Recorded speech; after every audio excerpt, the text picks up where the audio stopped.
What is up, y'all? It is Ben, aka the Fusebox, once again coming with another episode of Fusebox Engaged. And this is going to be a very chill time here. I have a couple of awesome guests that I've streamed with before, and I think that y'all will very much enjoy hearing from them. Many of you probably know of them. We got the Ruby King himself. Yo, what's up, everyone? How you guys doing? And we got Stimulated Cynic, who stepped away to grab a drink of water, so I don't know if he's there yet. Cynic, hurry up! Stop grabbing water! You should have done this a long time ago, Stick! Oh, my lord. It's that day. Yeah. But yeah, we have got a first timer for the channel. We got Mr. Anime. What is going on? What's up, Mr. Anime? Thank you for subscribing. Well, same here. That is the only Witcher game that I played, was Witcher 3 The Wild Hunt. I did my reading on the first two games, and I could barely follow it. Have you played any of the others? I've played Witcher 2 and Witcher 3. Okay. Yeah. What about played only 3? Witcher 2, the story was great, but the actual gameplay, the mechanics were so janky to me that I didn't enjoy it. But the story's awesome. So I could barely follow it. Is there a simple way you can sum it up for me? Oh no, dude! It's been so long since I played it. It's been a decade and a half since I played it, and I was so like concerned about trying to actually use the mechanics of the game that I pretty much put everything else behind me. I immediately traded the game in when I got done. Oh wow! Oh my lord! Yeah, the story was fun. I just remember that they're like, okay, that's what kept me engaged. But outside of that, I was like, no, they've got to fix these mechanics. Yeah. I know, like, when Witcher 3 first came out and I played it, I really enjoyed it. Like, I thought it was really cool. And now on my second playthrough after a few years, I'm feeling kind of mixed about it. Yeah.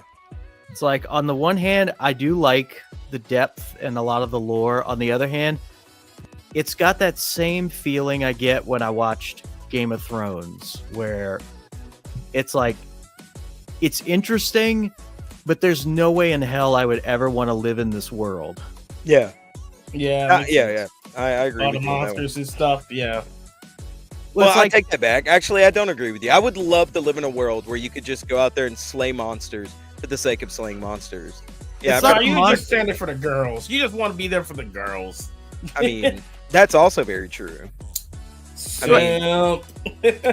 How is it a simp? No. You're not gonna get me on that one, bro. Have you seen the women of Witcher 3? I actually have. All right. I'll Yeah, give you bro. that. It's okay to simp for them. Okay? Yeah, I was about to say, call me a simp all you want to, son. Get out of my face. I'd be I'll simp. I would I'll be simp sending with you, horseback DoorDash to all of them in a heartbeat. What are you talking about? Me too, man. I'll do it too, man. For all of the ladies, man. Lord, no, like, see, it's not that I have an issue with. It's like the politics of this world Yeah. that bug me. It's the fact that everything is like grim and miserable. Uh-huh. All the, everybody, there's all this bigotry and everybody's at war with each other all the time. Yeah. And every time you get a choice for something, you try to do the right thing and it ends up blowing up in your face every time. It's like, they give you those choices where it's like, oh, okay, kill all these kids to have a chance to save somebody, or save the kids, but then other people get killed and blah, blah. It's like, Yeah, it sounds to me like modern day America. What are you talking about? Yeah, exactly. I mean, other than like having to work a normal 9 to 5, and not having the hot women of Witcher. Yeah, it sounds to me like just modern day America, man. We're already living it. That's right. And I still say screw those kids. They had it coming.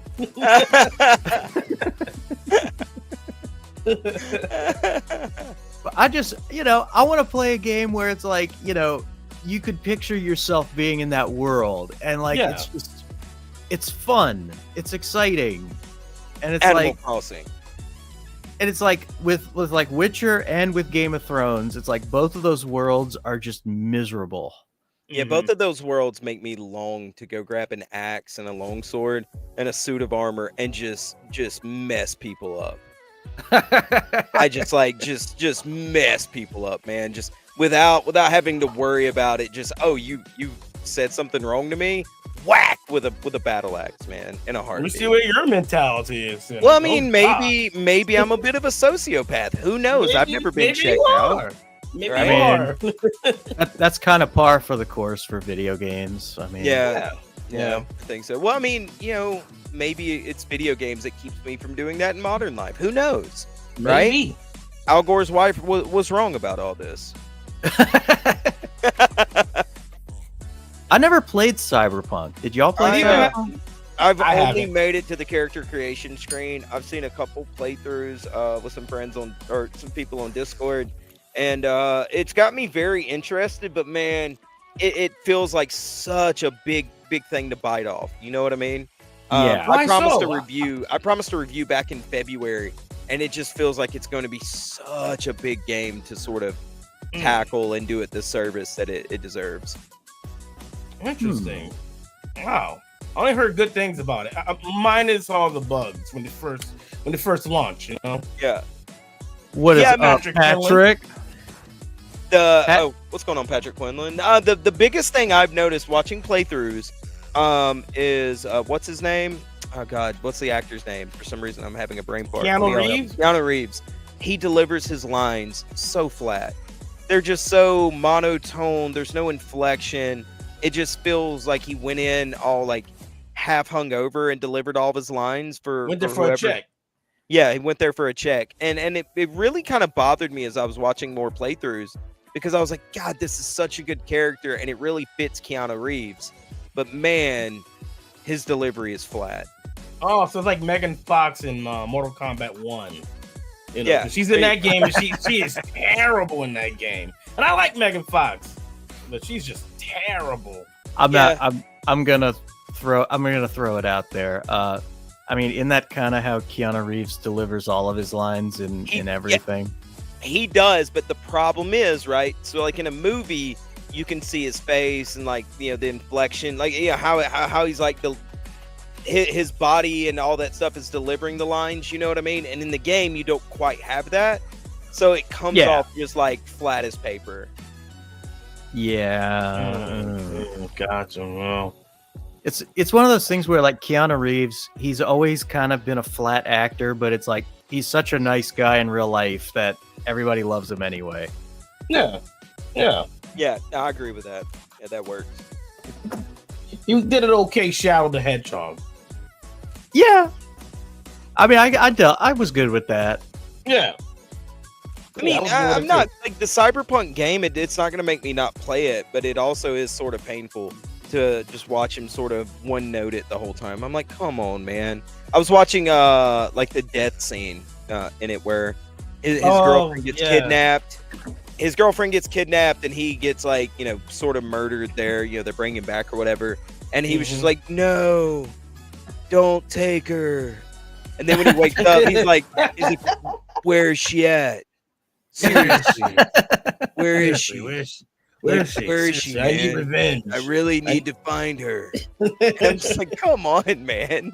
She's supposed to be like the love. You just had a big romance scene with her 10 minutes ago, and then y'all were having this argument of where the whole time he's like, yeah, you just don't get it. None of you do. Yeah, I'm acting. Come on, man. Why are you so flat on all this? Give us something. Raise your voice a little bit. Give us some inflection and tone. Be a fucking actor, please. Yeah, give us Devil's Advocate. Give me some depth, I mean, man. I think he was emotionally exhausted from the Beagle's death. Like, maybe so. The puppy died, then his girlfriend dies. Yeah. It's been a long time since Bill and Ted. Yeah, true that. He had more depth in Bill and Ted than he did in this role. It was so disappointing. But I mean, the game's beautiful. The storyline seems really cool. I mean, I bought it months ago. It's literally been sitting on my coffee table since February. I take that back. I took it upstairs to my game room last night and set it by my PS5 so I could start playing it whenever I get time. God knows. Now I'm on Amazon looking for Cyberpunk. I found it. So I found it. There's a used game store near me, and I ordered it from them for like $20. The PS5 Super Edition, whatever. Oh shit.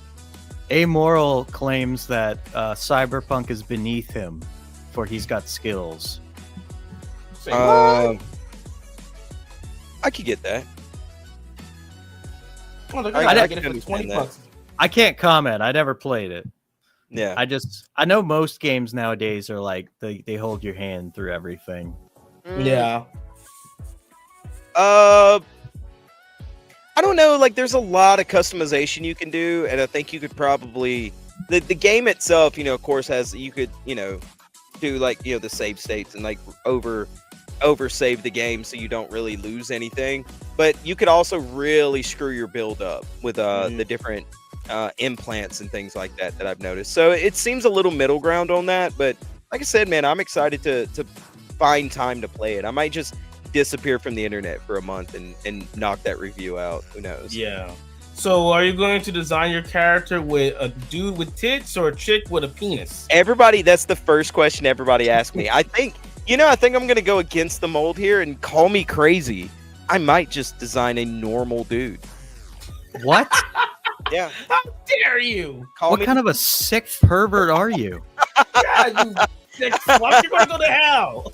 And then guess what? I might make him have nothing but heterosexual relationships. Okay, no, stop it. That's just too much, man. This is Now inappropriate. you're just going against the Bible. Ladies and gentlemen, in God's face. ladies and gentlemen, I apologize for cynical perversions.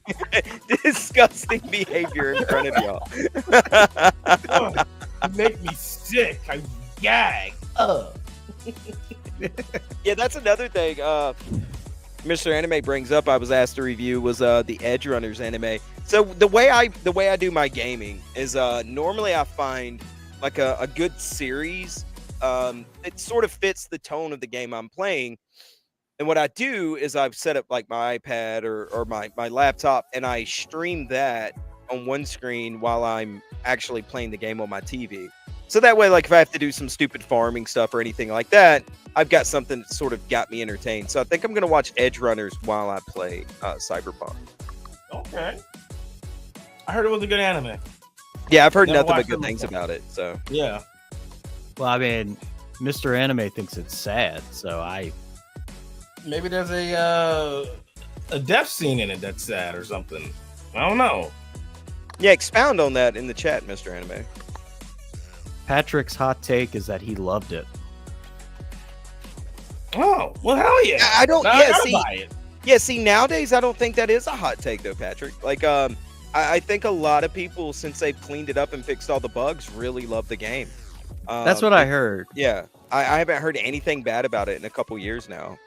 Same here. Yeah, like that was why I avoided playing it at first, was just that I heard it was just janky and buggy and all that, and I heard they fixed all of that over the past few years, and I just never got back around to it. Yeah, it came out of the oven a little underbaked, man. Everybody was crying for a game. Everybody was crying for it to be done. Like, oh, it's been going on for years. Can we just get the game? And they should have baked it a little longer in the oven, and they just didn't. On top of that, the other reason why I didn't get it was because it was, if you remember when it came out, it was right there between systems, the PS4 and PS5. And so I was like, Yep.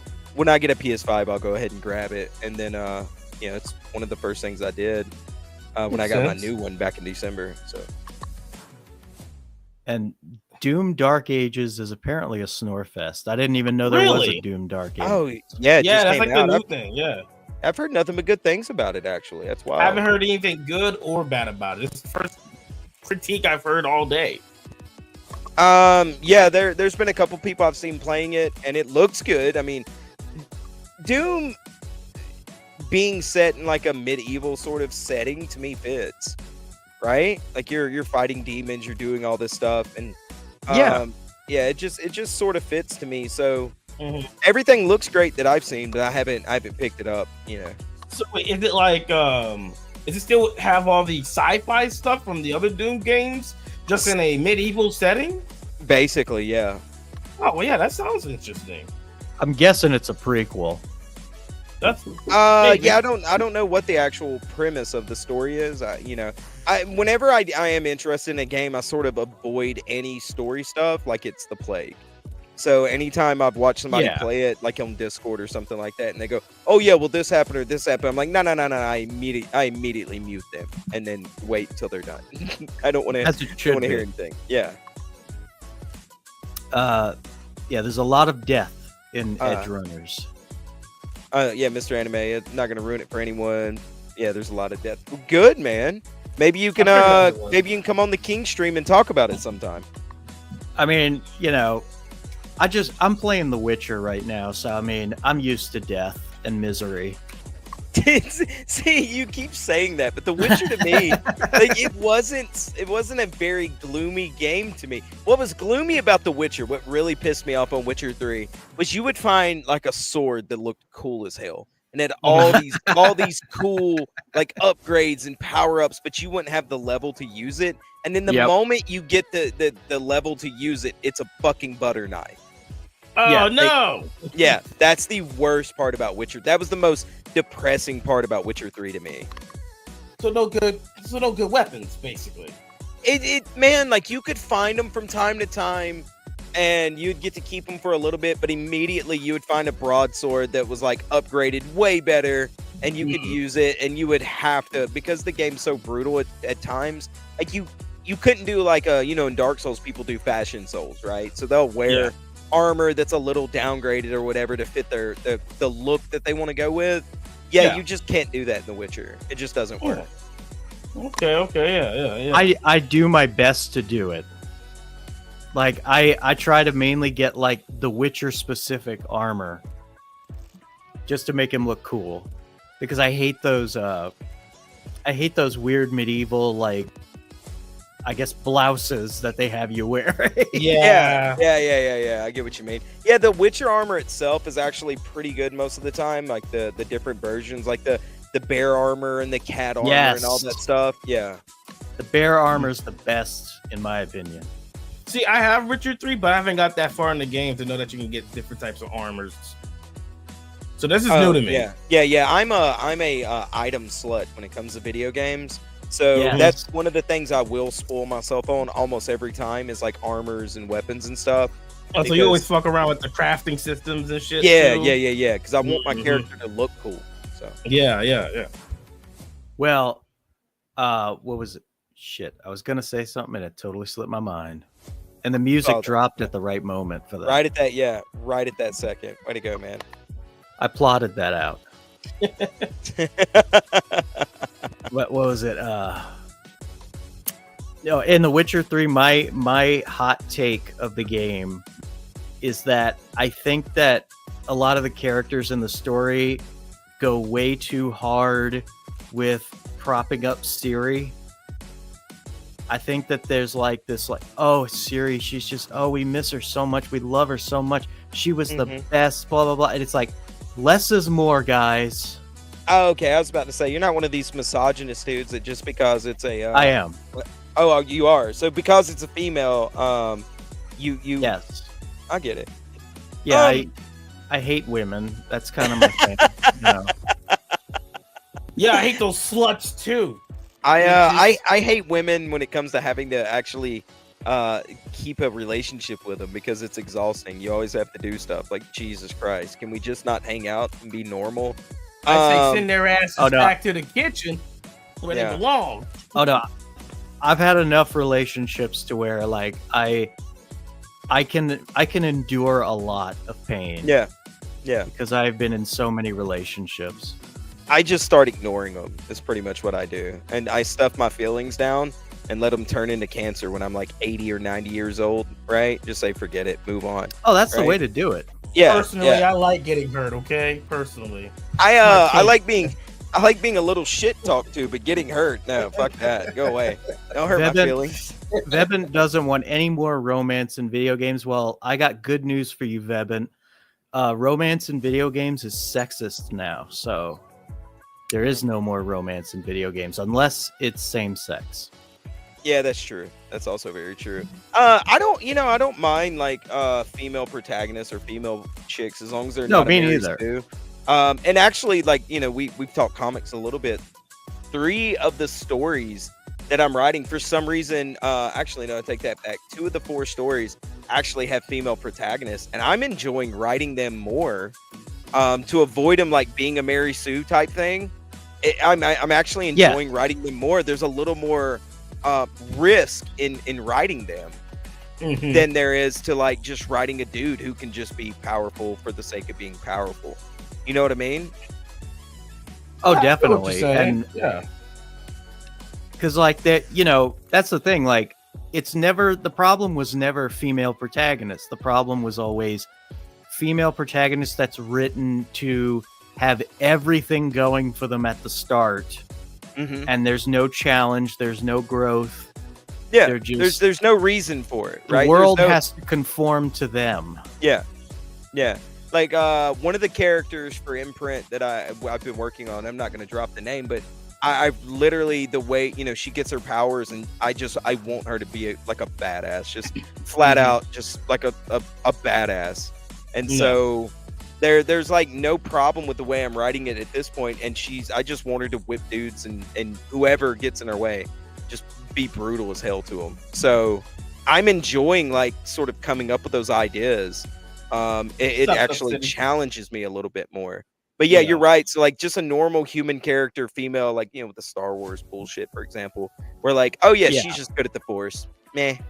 Oh There's god, no that reason was for it. Yeah, that was the worst example ever of like we got characters beforehand who like had to go through all kinds of training. She picks it up like the first time she tries to use the Force, bam, she's already light years ahead of all the others. Like, yeah. So like one of the characters that I'm writing, like because she's a female, the powers go a little out of control that she has. So she has to like, if she was a dude, it wouldn't happen, but she's not. And so, we've got to find a way to sort of tamp those powers down so she can keep them under control and actually use them for, the plan that she has. So I'm enjoying this kind of stuff, man. So like, if I remember correctly in The Witcher, Ciri was trained basically from birth. So, she's not like, I know a lot of people call her a Mary Sue, but she's really not. She's not. Yeah. I would say no, because like, for one thing, I like how they added, because it's a medieval setting, they added that there's extra barriers in her way. Yeah. In terms of like, the Witcher trial, like the Witcher mutations and everything, only males are allowed to go through those. So she never got them. Yeah. So she's had to kind of learn how to do it, like kind of free ball in it. And then also, but yeah, she has special powers because of her bloodline. But that's painted a target on her back more than anything. That's why the Wild Hunt's after her. Okay. And yeah, like I really like the character, and that's why I think the big fear people have about Witcher 4, because she's going to be the main character, and the fear people have is that they're going to make her more. They're gonna change her character to make her more of an asshole. So she'll be like millennial girl boss type shit. She's not gonna take any shit from no man. You kind of have to sort of like expect that in like modern gaming and movies nowadays. It's so weird, man, because the culture war stuff is dead, right? Like we're not fighting the culture war except for like 1 month out of the year, which is coming up. Everybody brace yourselves. But outside of that, you just have to sort of like eat a little crow, I guess you would say, on some of these characteristics with like female characters or any of these characters.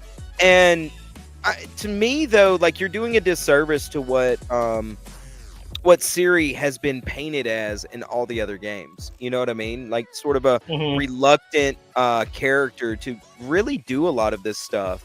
and you're gonna screw her personality up if you make her some sort of bitter bitch, right? Like, yes, and you see that way too much, right? So, in to sort of talk about the like the character that I'm writing, right? Like, you've got to, females and men are different, but the fact that you paint these modern day games and modern day movies almost always paint females the same way instead of making them multifaceted people, which pisses me off. yeah.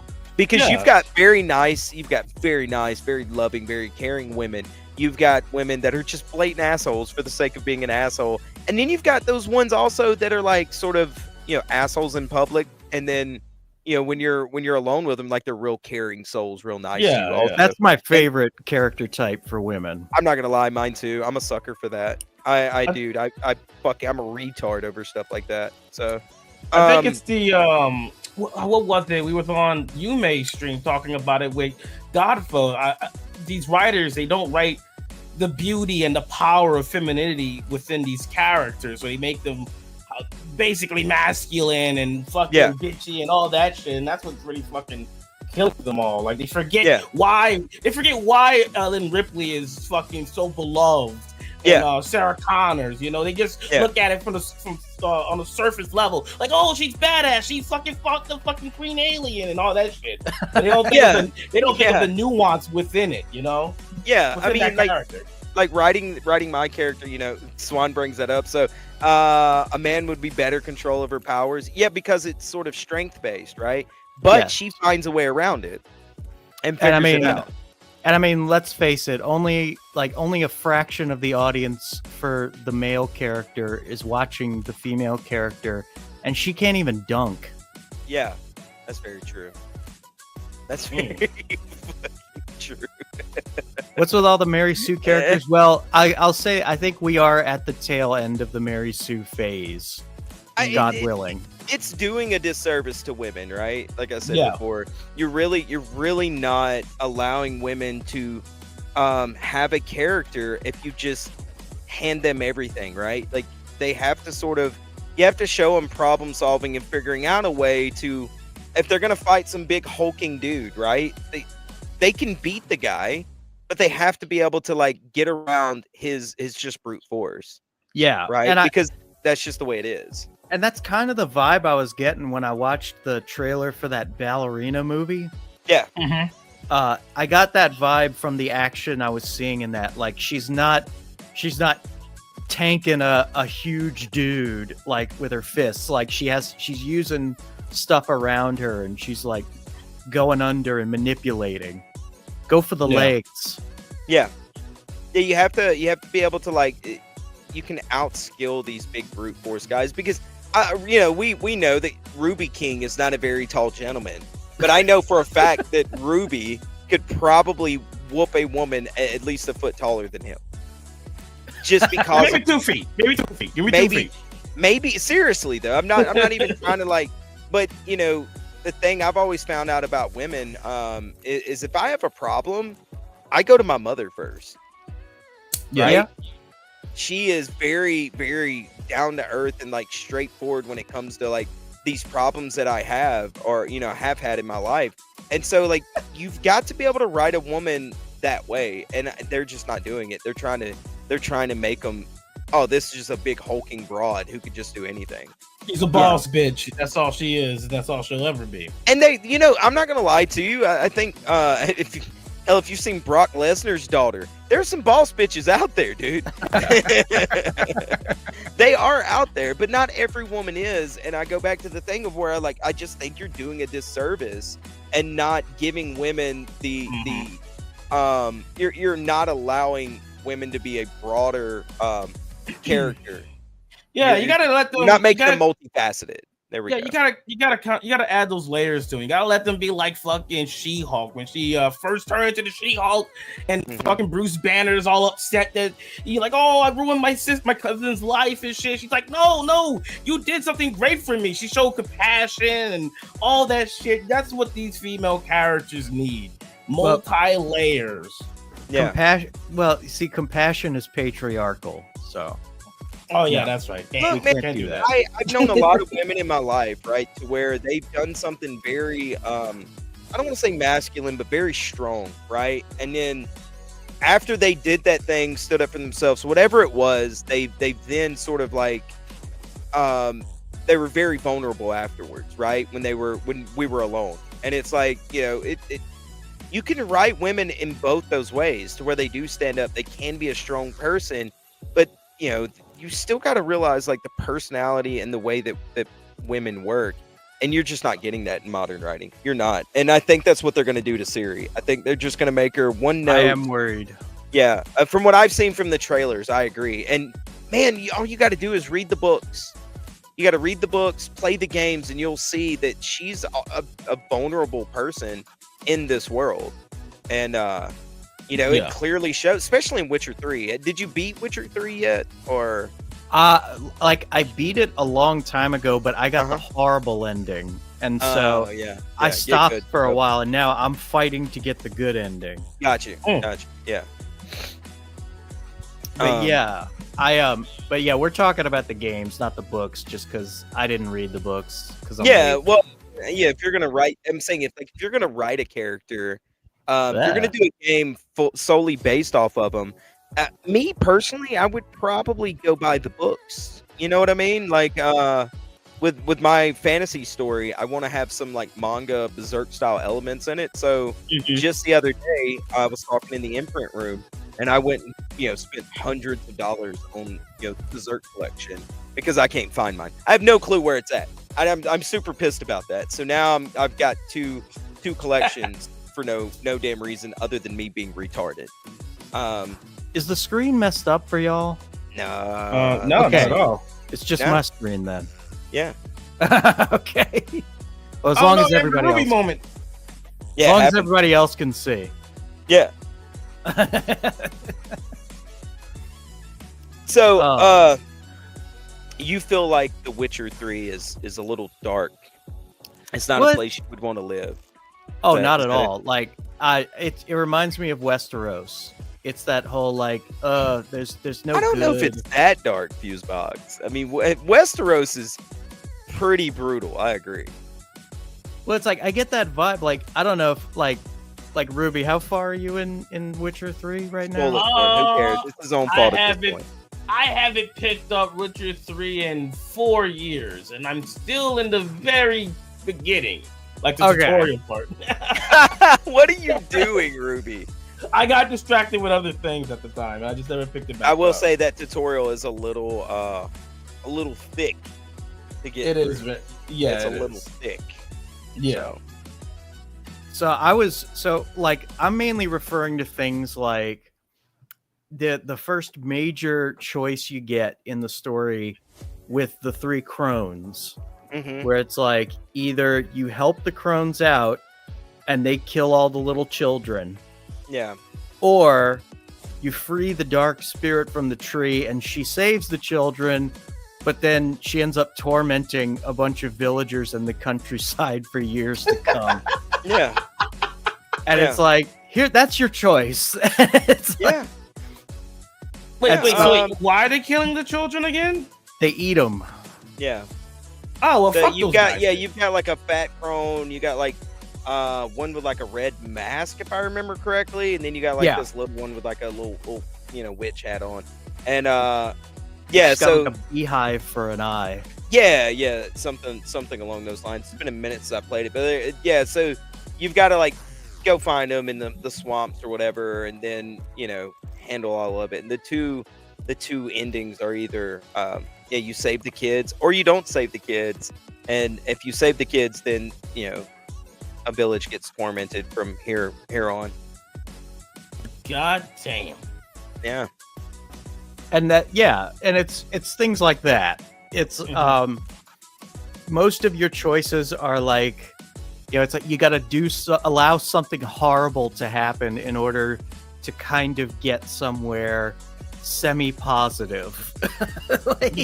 Yeah, but also, like, if I remember correctly, I think I chose the point where you save the kids, because if I remember correctly in the story, like, the locals were worshiping these crones. Yes. And so I'm like, well, you brought it on yourself, dumbass. See, I let the kids get eaten this time around. You bastard. fuck those kids. I let it happen just because, like, last time I freed the spirit, and at the end, I remember in the ending video, they're like, the dark spirit went on to torment and ravage the countryside for the next 100 years. I'm like, oh, well, okay, so I gotta sacrifice the poor children so that everybody else can make it. Yeah, but I mean, the Crones are already, if I remember correctly, in the story. Because you play as, don't you play as Ciri in that one? You play as Ciri in like flashbacks, and then he joins you later on. Yeah, that's right. And then, if I remember though correctly, like they were already torturing the city, like they were already doing that. So it's sort of like, well, you guys were worshiping them. Maybe you shouldn't have done that. So I saved the kids. Also, well, you know, I'm a pro-lifer. So you end up killing the Crones. I think in the third act. So I'm downloading Richard 3 right now. I'm gonna make sure those kids die. You two are just pieces of shit. You know that? Like, I didn't want the kids to die. I was trying to save everybody. Trying to do a greater good, child support. You fucked up, man. You're not paying child support. What are you talking about? You know exactly what I'm talking about. Summer Swan, I'm enjoying this little pun. Yeah. Oh, now we're eating crow. This winter raven is not for that. But a raven is not a crow, though, Swan. They are related, though. Yeah, they're cousins, but you know. They're both black. Wow, Ruby. They are. Way to bring race. Wow. Yeah, dude, we weren't trying to be racist. Yeah. That's for like the, after 45-minute mark in the show, okay? Then we'll bring a little racism into it, all right? All I'm saying is, not all crows are good crows. So, that part made you go, ooh, I don't know if I'd want to live in here. A little Westerosi for me. What else sort of made you not? I mean, it's the fact that, where like, you're coming from. Well, it's the fact, like, again, like, the political situation in this world is, like, the Northern Kingdom is always at war with itself, and then now they're being invaded by the Nilfgaardians. And most of the people you meet in the government there suck. Yeah. Like, they're horrible people. And then the Church of the Eternal Fire, which is clearly meant to be a shot at the Catholic Church. They're going around burning witches and killing innocent non-humans. Yeah. And it's like, you really can't do much to stop them. You just kind of get in their way and act like a smartass, which I'm like, I mean, what's his name? Geralt is basically your typical leftist in 2025. He just kind of. Oh, wait, what? He just kind of gives people sass, and like, he's like, oh, you're a real asshole. You know that? Down with Trump. He's all. If I remember correctly, he's a real stickler for the rules too, and he's like, well, that's not really what Witchers do. Right, yeah. Witchers follow this and they do that and all that sort of shit. So, what is up, Omer? What's up? Good lord. What's up, brother? Yeah. No, I mean, I'm exaggerating. Yeah, you're being a little facetious, I think, but no, I get it. Yeah, Geralt's like, well, that's not really my job, so I'll move on down the road. I see where you're I'll tell you, and I in my original playthrough, and I think probably in this one too, I chose Yennefer as his chick. Yeah, always Yennefer. Never choose anybody else. Is that the brunette? Yeah. All right. I always choose Yennefer, bro. I'm a sucker. Scene when she resurrects the kid that slept with Ciri, and he's like in pain, and she's like forcing him to talk. Like, holy shit! Like so, what an asshole. Fusebox, you seem like a real sensitive guy to where I'm like, yeah, that's what that bastard gets. Except for when it comes to like, wait a minute, hold on. But like, you're like so concerned about all this other stuff, but yet you killed the kids. I didn't want to. They made me. It was a tough choice. He chose the children. It's like kill the children or let hundreds of people suffer for 100 years. Yeah, they die an agonizing death. That's what I need to know. Yeah, but those kids have been tortured for so long already, man. I just felt like the other people already had their life. So Fusebox, you just put them out of their misery. Yeah, all right, I got it. You showed some mercy there. They were orphans in wartime. They weren't. Wow! I agree with you. Both of you are pieces of shit, man. I'm the only rational one on here, and I'm the one that's like, yeah, I'd live in a world like Witcher or Westeros and be a sociopath. Oh yeah, totally. Yeah, I love a broadsword and some armor, and I would go back in time in a heartbeat. You know what I love in my medieval fantasy shows? I love learning, like, watching people use a chamber pot. Yeah. Mm-hmm. And I like, murdering a bunch of people at a party to satisfy a king. Sometimes you got to murder people in order to let them know that they fucked around and found out, right? And you love it. I just want to throw Shad a queen while they parade her around naked. Yeah, well, I mean, okay, I was okay with that part, but oh wow. So Cersei being stripped down and forced to walk, and she got shit thrown at her was okay. But like, I mean, you saw Red Wedding. Did you see that woman's body? I mean, it's good lord. Nice. Yeah, I don't disagree with you that way. Yeah, I'll be a little sexist there and go, yeah, girl, fit, nice. But man, I don't know. I gotta say, I think George R. Martin. I want to know what skeleton that guy has in his closet, because what is up with all the incest? Oh yeah, somebody was talking about this the other day. I don't know, man. Like, I'm from the South, and I don't think. So am I. I don't think about incest as much as he does. No, I mean, like, he's like brothers and sisters, uncles and nieces, aunts and nephews. What was every combo? What was the queen that married Joffrey? What was that chick's name? Farquaad? Was that Margaret? Yeah, whoever it was. She was hot. Dude, yeah, if she was my sister, I would pull a Joe Dirt in a heartbeat. She's by far, like, when it comes to... I'm not a fan of blondes usually, but like, Jesus Christ, that chick's eyes. I was a fucking simp in a heartbeat. Like, oh, I don't blame you. I don't blame you at all. I would have simped for her too, man. Or fuck you would have. If she was my sister. Yeah. Only if she was my sister. Yeah, only if she was. I'm saying even if, right? Like, if she wasn't in a heartbeat, but like, no, like that's a requirement. She has to be. Otherwise, it's just not. There's no heat there.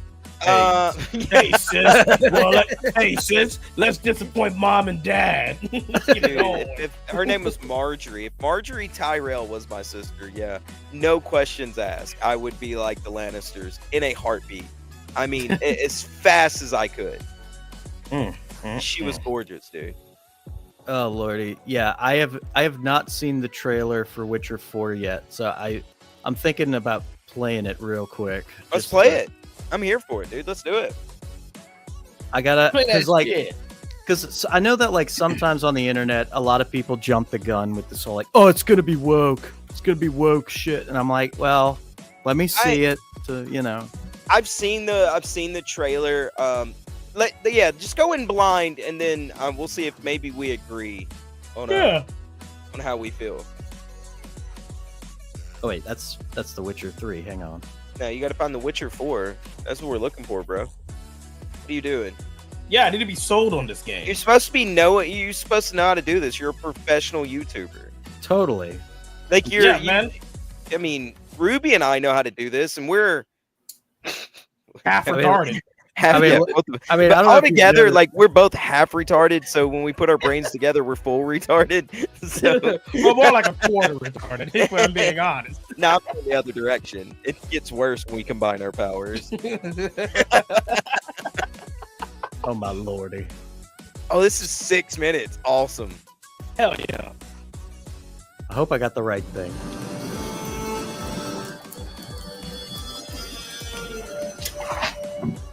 Oh, I don't think I've seen the 6-minute version either, so we grow for me. From a devilishly curious child into a remarkably young lass with much grace, wisdom, no and boobs. I'm not kindness. interested. Oh, there'll be boobs. Tain't Oh, be side easy boobs! Hell times yeah. what shape us, nay.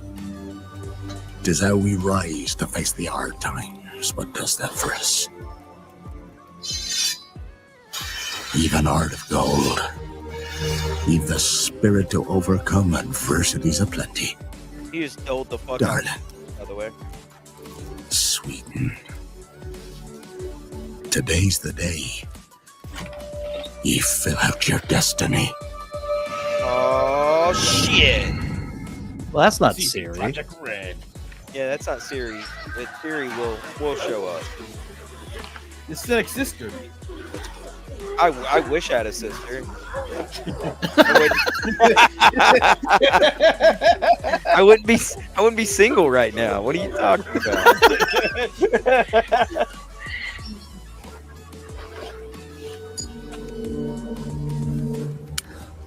Forgive me, daughter, Forgive me. for my Go only ahead. choice.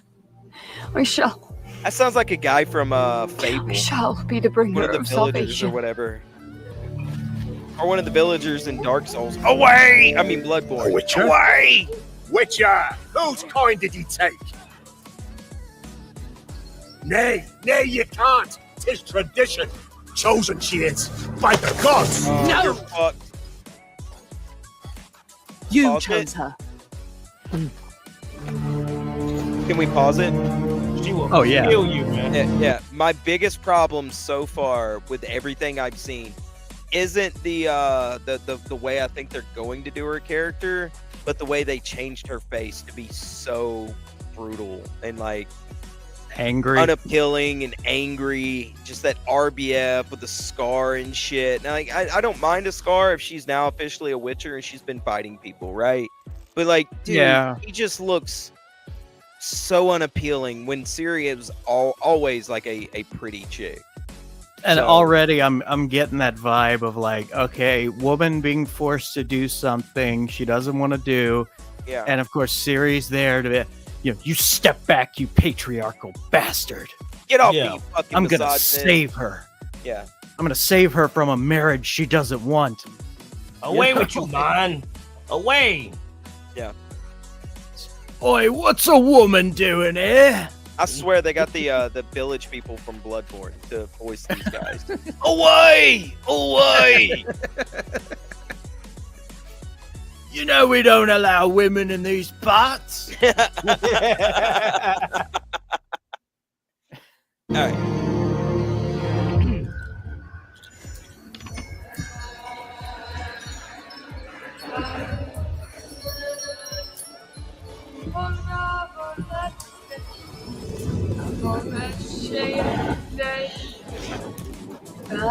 Twilight, I'm gonna go home. Right. That's no, Ruby. Is she like a sacrifice or something? Yeah, that's what I'm assuming. I haven't seen the 6-minute version. Back to the village. Go now. Nay! That is I must not save Ciri's them. voice. Save Nay. the village! Save yourself. Take yourself, you dumb bitch. Yes, through the village. Uh-oh. Run. To shelter. I mean, To yeah, your you got a father. Witcher right there. Why would you sacrifice yourself? Run! Let the Witcher do her job.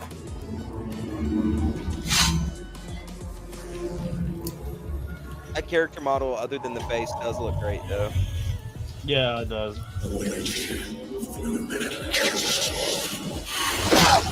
Oh, shit!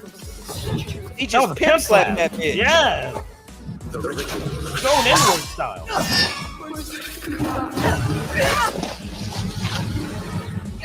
I get turned on by women with scars and black eyes, says Babette. So do I, Yeah. man. So do I. Oh, she's That's a drinking a real potion. Hell yeah. You gotta get those eyes. Nice, I knew it. She's got the cat eyes or whatever.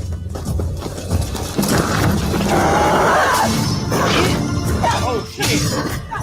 No bitch. She's fighting Sheila. Or a bird Sheila. Yeah. You took that like a champ.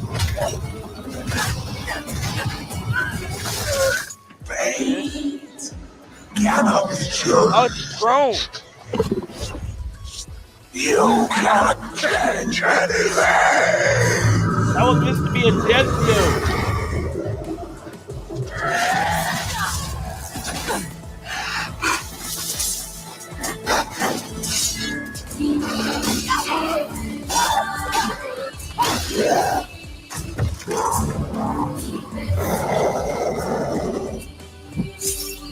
Cool monster though.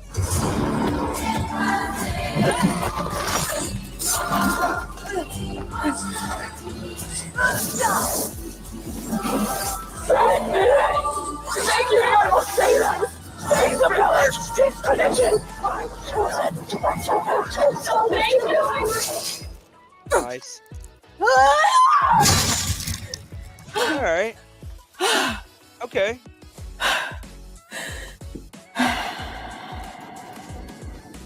Nah, she's too fucking girl boss, man. I'm not feeling But she sort of.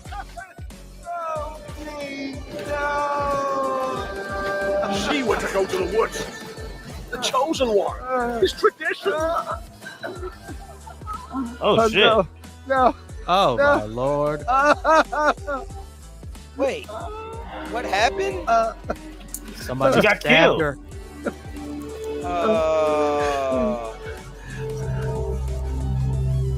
It's all we wanted. We're to go to the woods. To go to the gods. Gods? There are no gods. There are no gods here. I knew Nice. There are only monsters. Okay. You know what? I guess she went to kill them all. I hope so. That's what those bastards get. Yeah. it. They were just look. They were What? just practicing their religion, and this one comes in. You know, Little Miss Reddit atheist. Reddit.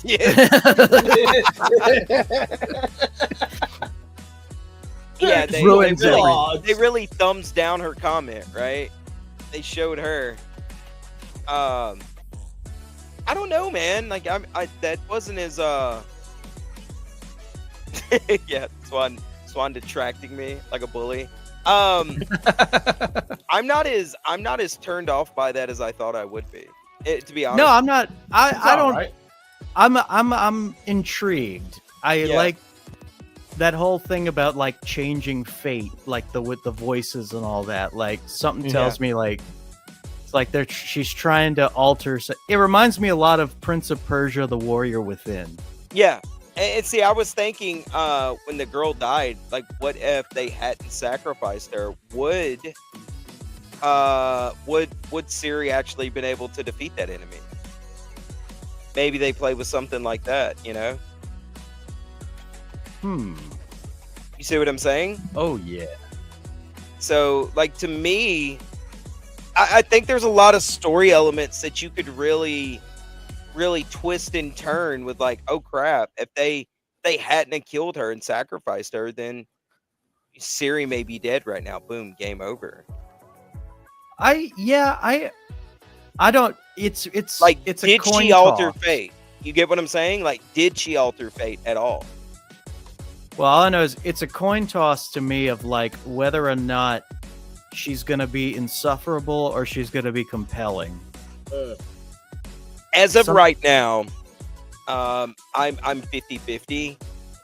That final scene, I felt like she was compelling because if I was playing that game and it gave me the option to murder all those bitches, I would murder all of them, right? Because I just went through this whole boss battle to save this chick, and I come back and now you killed her, bro. I could have just skipped this mission. But true, but I mean the Ciri we remember was very compassionate and very I mean, she made friends with everybody in Witcher 3. She made friends with the Baron, who was an asshole. Yeah. She made, I mean, she didn't make friends with Whoreson Jr., but No. I know she had some friends on Skellige. She was very polite. And this Ciri is super brooding and dark. She's like Batman if he lost his mind. Yeah. See, I don't know what's happened in the interim, right? So between games off screen, and hopefully they can explain that a little bit, because if they don't, then yeah, the game's gonna be trash to me, right? If she's just a brooding woman for the sake of being a brooding woman, I don't want to play the game. The story's not gonna be compelling. But if something happened to like cause her to change the way that she acted in Witcher 3, then okay, fine. I can get on. You know what I mean? Like I can go on with that. But there's the problem with modern day writing. You know what I mean? Is that you never know if you're walking into a trap. Yeah. You just never know if it's just like, okay, we're not going to explain why she's an asshole now. She's just an asshole for the sake of being an asshole. And now you've got to play this insufferable character. Well, for me, it's that like I find it's like nowadays it's like the game developers know that people are really turned off by the overt political stuff. So it's like, well, we're going to keep the political stuff in there, but we're going to trick you into thinking it's not in there. We're going to try to pull the wool over your eyes that it's not overtly political, when clearly, like, there's a guy who looks exactly like Donald Trump and sounds exactly like Donald Trump. That's like some baron who's got a war on tariffs. You know what I mean? Like a war with tariffs. And you're like, that's a little on the nose, right? But then they want to argue the point. They're like, no. Like, you don't get it, right? You just don't understand the nuance of our storytelling. It's like, I don't know. His name's Fonald Dump. Like, what do you... Are you sure you're really trying to like... He's a dictator and a warlord. Yeah, he steals an election or something like that, right? Like... That's exactly he also deported all the elves and shit. Yeah, all the elves got deported and stuff. Yeah, like dude, they do it so on the nose, and then be like, "Oh yeah, well you don't understand our nuance and our storytelling." It's like, come on now, give me a little. Like, this shit is surface level, man. I get the whole thing already. Yeah, do like a little obfuscation for me, or do like a little. Throw a curveball. Actual writing for once, right? Like you could do a character that was a Donald Trump like character, and you could really hide it the right way.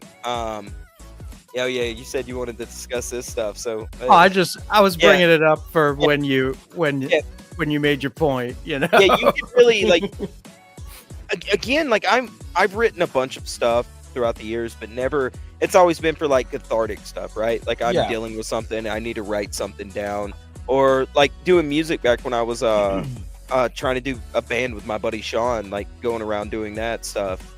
But never like I'm trying to do now. And like you really want to have some stuff hidden, some nuance, and make people think, wait, is that are they really, is he doing like a political statement here with this character? Is that supposed to be like, you want people to stop and think, and modern writing doesn't have that. They'll just plainly say it, and then they'll be like, that's not what that's supposed to be. It's, you're just not smart enough. You just don't get the deeper. You're just retarded. Basically. And I look at him and go, yes, I've been told I was retarded my entire life, and so I'm just going to stick with that. It's worked for me so far. Yeah. But of course, Geralt had to offer his opinion. Oh, here's his opinion. Doug Cockle. Already, I don't like him. He supports Ciri as the main character, calling complaints about her stupid. Okay. Cockle emphasizes that Ciri has rich lore from the books. All right. Okay. It's just Okay, this is what I hate about these articles. Like, it's like they have to stretch out a small little blurb of information to fit to fit a whole article. So it's like me and Ruby run into that all the time. We did that with going straight to the point. Yeah, we did that with the Power Ranger guy that got in trouble for all those PPP loans, and it was like at the end of it, we realized like, this could have been like 3 paragraphs, and it was like 3 fucking pages. Yes, and it was just there was no reason for it because they have to repeat themselves and they go back. But here we go. The writers got to start, getting snide. Many fans are excited to play Ciri as The Witcher. But not everyone is on board with the shift from having Geralt as the main protagonist in a trend that has become sadly common among titles like Assassin's Creed Shadows and Intergalactic, The Heretic Prophet. Some social media users have complained The Witcher 4 is, quote, going woke by featuring a female playable character and arguing that it goes against the lore. But I mean, here's the thing. I would agree. Yeah, it does not go against the lore to have her be the main character. But she's supposed to be the main character eventually. Something tells me that these guys are oversimplifying the argument. Okay, let me give my my uneducated opinion on this right quick. Go ahead. I don't give a shit that it's a female protagonist in a game that has been widely a male protagonist for 3 games now, right?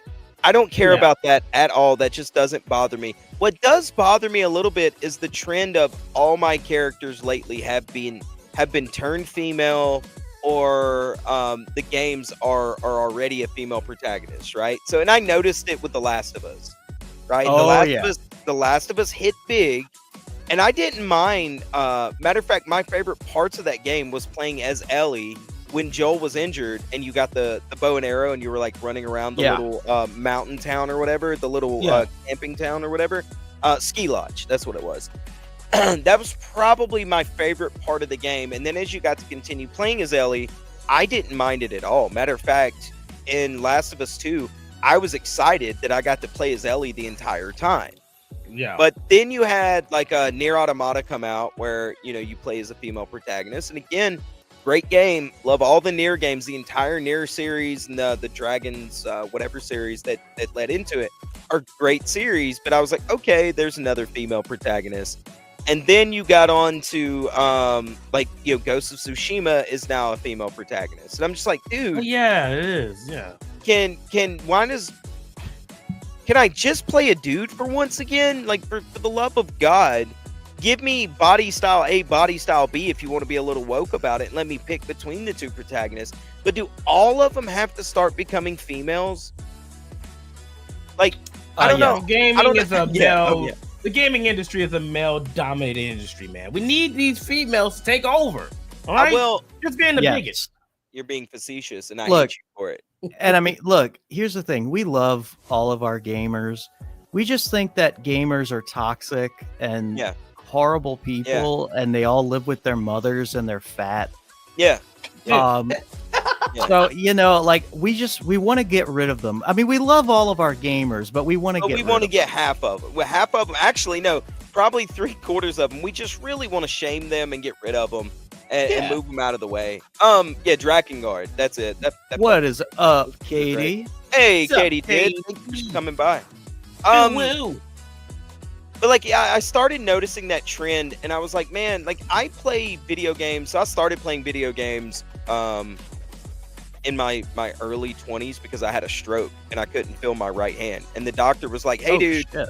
Yeah, he was like, hey, man, the best way to really to do physical therapy on your own time is to do video games and relearn hand-eye coordination that way. Oh, wow. He was like, you can throw baseballs, you can do all this stuff. He was like, but playing video games will really allow you to get those fine motor skills back, right? Mm-hmm. And so I went from not playing video games since I was a teenager to playing video games on a regular basis. And man, I started really using them for escapism, right? Gaming saved your life. Technically, I mean, in a technical way, yeah. But then I realized, oh shit, there's some really fun stories that I'm missing out on. And then I thought to myself, the way my brain works was why are you watching TV? You're being spoon-fed entertainment when you can play video games. And now you're not only working on your fine motor skills, you're doing problem solving, and you're still being entertained. Yeah, and you're And so I just quit watching TV for the most part and started gaming whenever I wanted to, do something. Well, it's funny, games for me inspired me to get into writing because I loved the original Final Fantasies. Oh yeah, Final Fantasy 2 is my shit, by the way. Yeah. Well, see, my favorite is 7. Tourist. What about Tourist? What a pedestrian tourist. But my thing was, oh, look at this bastard. But my thing was, because you always just kind of read the dialogue, and I think a lot of the story felt kind of compressed in most of them. So it was like, in my head, my brain exercise was, how would I flesh this out as like a TV show or a movie? Yeah, I get it. Yeah. So that was like, so to me, it's like, there's so many ways that video games can help inspire you to do something creative, or can help you with your physical therapy. Yeah, it literally did, man. My ex-wife hated it, but I was like, doctor's orders, hon. The other thing too, like with gaming, that the reason why like I'm such a big FromSoft fan, for example, was the way that they do storytelling, right? So when you play Dark Souls, for example, you find items in that area, and as you read the item description, that's how you learn the story.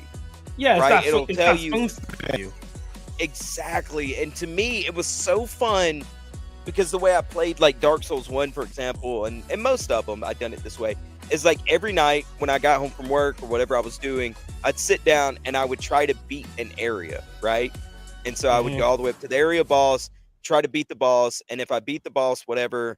But before I went to bed, all the items that I collected, I would read them, right? And then sort of like get the story for that area. And I really enjoyed it. But like, getting back to the point though, like with the female character stuff, this guy being just a douche. You know, man, like there are female gamers. I get it completely. But a majority of us are men. Let me be a dude, because I use my games for escapism, and you have a lot of guy gamers who go, I play female characters because why would I want to look at a dude's butt for 40 hours? I'm like, dude, I'm not looking at the guy's ass. I'm pretending I'm that person. Exactly. Right? I'm that dude doing these things. I do both. I play the guy because I want to be the guy, and I play Chun-Li because I like a because you want to be Chun-Li. For a second, I thought you were going to say, I do both. I play the guy so I can look at his ass. And hey, man, it's 2025. Ain't no shame in my game. We don't kink shame around fuse boxes. Yeah, no kink shaming. We save that for the king stream. Yeah. Yeah, like, I mean, here's the thing. This guy, what he's saying or in text form does not look unreasonable.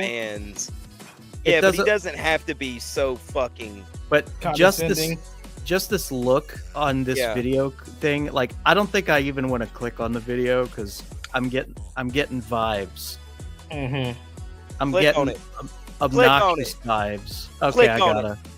Hi, I'm Doug Cockle, voice of Geralt of Rivia. The Witcher 3 came out 10 years ago, and I'm going to react to your Witcher memes. Steam review. You can do everything you can't do in real life, like casting magic and talking to girls. Yeah, that's a real kind of gamer geek kind of meme, isn't it? Does that apply to girls though? Like gamer girls, are they unable to talk? Oh God, just the fact that he brought that up right away.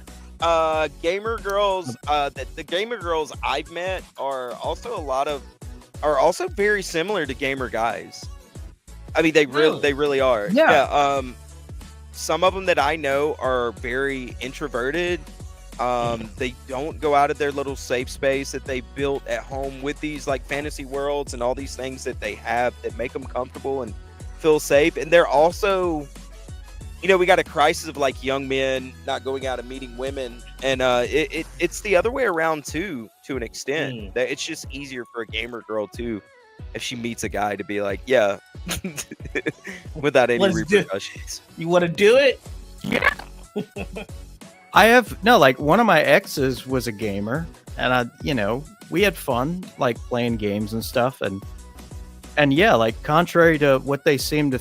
The stereotype, there are gamers that do date and have sexual relations. Yeah, it's weird that we do that. It does happen. Strange. Yeah.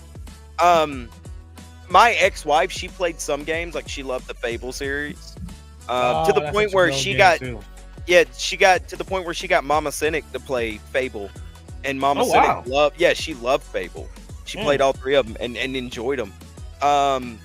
But yeah, they're out there, man. But I think women give it up a lot sooner than guys do, right? Yeah. They sort of find some other thing they're passionate about. They move on.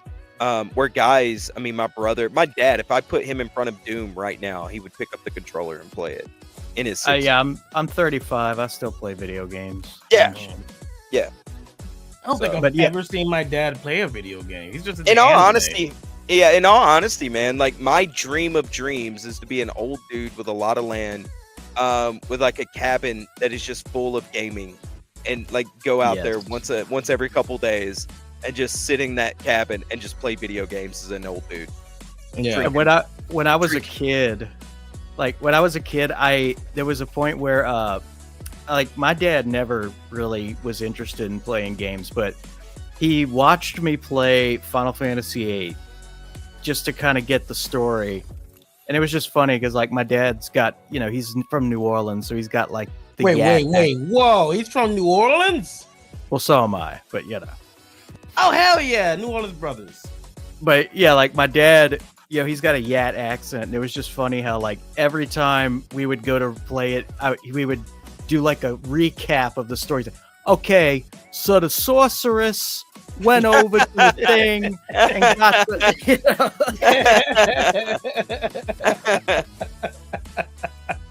The Bent says, I don't ever want my wife around my video games. They're mine. Get her own video games. I mean, that's what I did.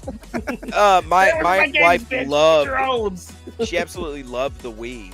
And so I just gave her the Wii. I was like, here, it's yours. Hook it up to your own TV, do whatever you want, and you can play it, right? Yeah. I don't know, man. I enjoy a girl that is into gaming, and I enjoy most of my family has either played games or is into games. The only person that's really railed against it is like my dad for a little bit, and then my aunt. And I'm like, y'all sit there and watch Fox News all day. Like you're being spoon fed. The hours that I play video games, you're just being spoon fed nonsense and being riled up all day while I'm up there pretending I'm a fucking cowboy. Like, can you believe what they're trying to show children? Exactly, dude. I'm gonna come the fuck on. Yeah, Spider-Man. I'll tell you, like, watching the next terrorist attack. Exactly. I gotta say, like, but this guy, like, right off the bat, the first thing he thinks of when he's like, "Oh yeah, that's a gamer meme or whatever," the first thing that comes to his head: what about female gamers? What about girls? What are they? Like, I'm like, that's an immediate, like, okay, I know who you are. I know exactly who you are. I know how you operate. Yeah. Oh, God. Talk to guys? I've never heard that one. Nobody talks about that. What if you're bisexual? What if you're lesbian? What if you're gay? What if you're asexual? What if you're the kind of person who is really, really shy? Then it doesn't matter who it is. All that matters is that you find it difficult. Well, you know what? Take a page out of Geralt's book and just talk to somebody. They probably don't bite, unless you ask them to, probably. A lot of things in Geralt's world do like to bite. If they don't bite, the question is, do they bite controlled, or do they bite... That's weird. Oh, of course. This guy's got skeletons in his closet. Yeah, that's sus, dude. That's sus. Like, come on, man. Oh, sus Jesus. behavior. I don't know if I can... need to attack. I can't suffer through all of this. Let me see if... I want to see if he gets to the... oh, here we go. Here we go. Oh, God. Right. Woke, because The Witcher 4 has you playing as Ciri, a woman, is everything that is wrong with gaming culture. I wouldn't say that's everything that's wrong with gaming culture, but I do think that that's just stupid. It's not woke. There's nothing woke about it. It's a cool character from The Witcher, and they're going to focus on that character. I think that's awesome. We can't just have Geralt for every single game for The Witcher ad nauseum out through eternity. Besides, we've seen the end of Geralt's journey. Blood and Wine was supposed to wrap up Geralt's journey. I celebrate Ciri. I celebrate her being the protagonist. So all you people who think it's woke, if you read the books, then you understand why CD Projekt went down this avenue. There's a whole rich world of stuff to explore with Ciri that they didn't do when they put her into Witcher 3 because the story was about Geralt. But she hints at it. If you think it's woke, read the damn books. They're good, first of all. And secondly, you won't think it's so woke anymore. Poor villagers. That wasn't as bad as I thought it was going to be, but it was still a little cringy. But it was definitely cringy. I think this guy has some sus behavior behind his comments. I will say that the problem with calling Siri woke are for people who don't know the lore. I agree with him on that. You've got these grifters like the, I hate to bring them up, but the Eric Julys, and you've got the quarterings, and you've got the FNTs and stuff that the moment you see a female character brought up as a new protagonist, they scream woke without knowing without knowing any of the lore. People talk about fake geek girls, and I do believe that most of these grifters are fake geek girls.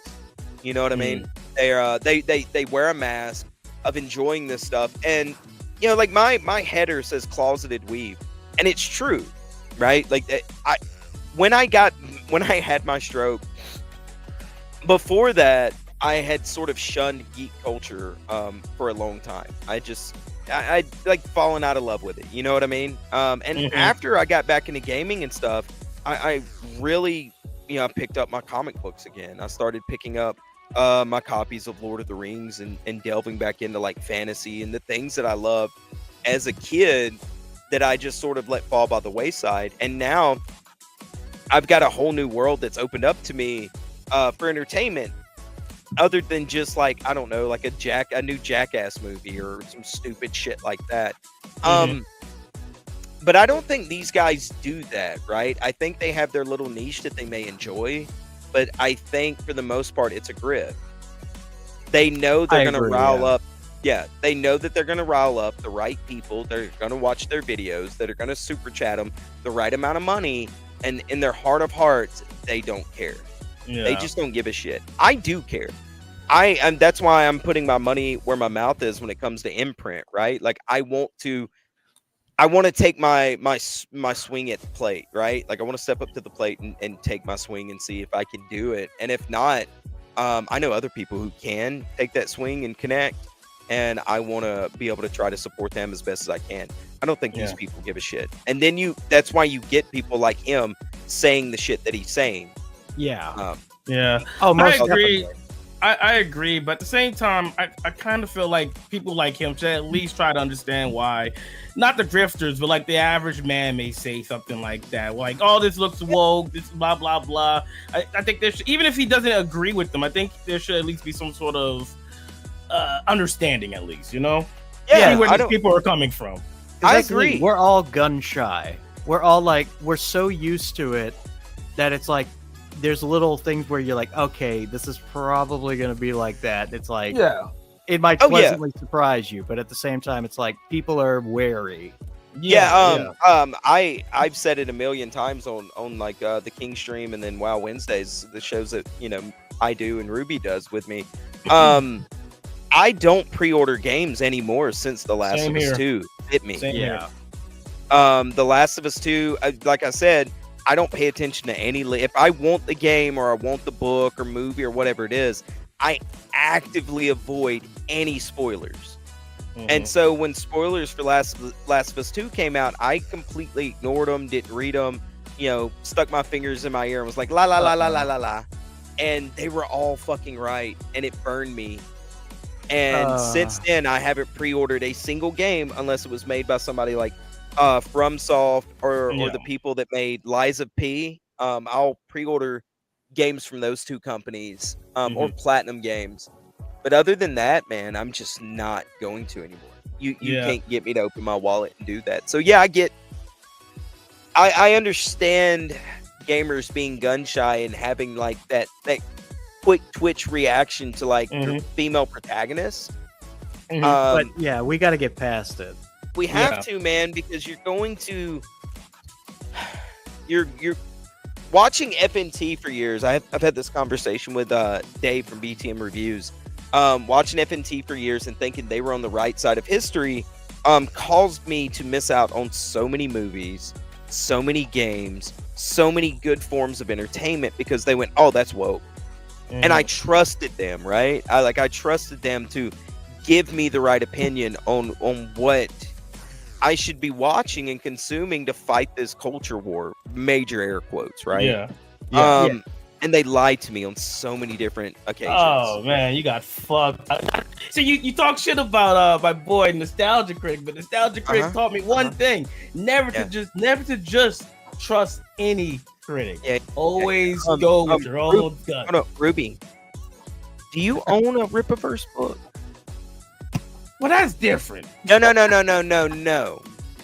Do you own a Rippaverse book? If I said no, I will be lying.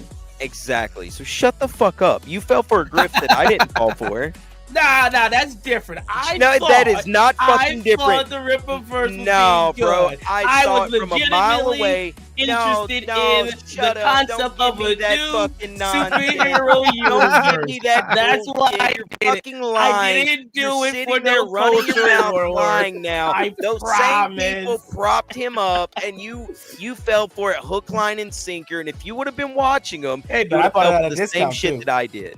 Hey, but I also bought it at a discount. Doesn't matter. You still gave him money. I mean, I'll admit, when I first was hearing about it, before anybody really got it, I thought, hey, that seems okay. Like, the big reason I passed up on it was, number one, I wasn't really backing too many books at the time. Yeah. And then the other was that I just wasn't interested in a new superhero universe. Yeah. Because I just thought, it's like, we got the big superhero universes already. Like, I don't need another one. Yeah, I'm hungry for one, and I still didn't fall for it. But once I started hearing that the writing was bad, that was when I was like, "Ugh, I dodged a bullet," Yeah, I had the moment. Actually, that's also why I bought it, because people were saying that it was bad too. I also, that sounds like a made up story. I already saw Eric July for what he was, because I'd already turned off FNT and all them. At that point. And then the moment he put out that tweet or the video or whatever it was, and the thumbnail was him in his warehouse and everything was the color gold. And I went, nah, y'all are getting fucking fleeced, bro. Y'all are all getting fleeced. Every one of you are getting taken for a ride on this. This character is gonna suck. And I was right. Good lord. Well, here's your crown. I've got it on right now. I'm not going to pay stocks to prove it to you. Thank you would have been fine. Well, Vebent also has a Rippaverse book, so. Sucker. God damn it, Vebent. You should have kept that to yourself. Fucking sucker. All of you suckers. I was almost a sucker, but I managed to dodge it. You're lucky. Thank God I'm poor. Hey, give me a second. I'll be right back, fellas. Oh yeah. Man. Yeah, man. Yeah. So I mean, The Witcher. I was just saying that. That wasn't quite as bad as I thought it was going to be. No. But, I'm a little hesitant, but I think I want to check it out just because there was enough interesting stuff going on in that trailer. Where it piqued my curiosity. Oh yeah, definitely. I like the trailer actually. I thought it was pretty. I think her face is a little kind of rough, but it's whatever. It looks okay. I like the monster though. Whatever the fuck that shit was. It looks like a fucking goblin centipede thing.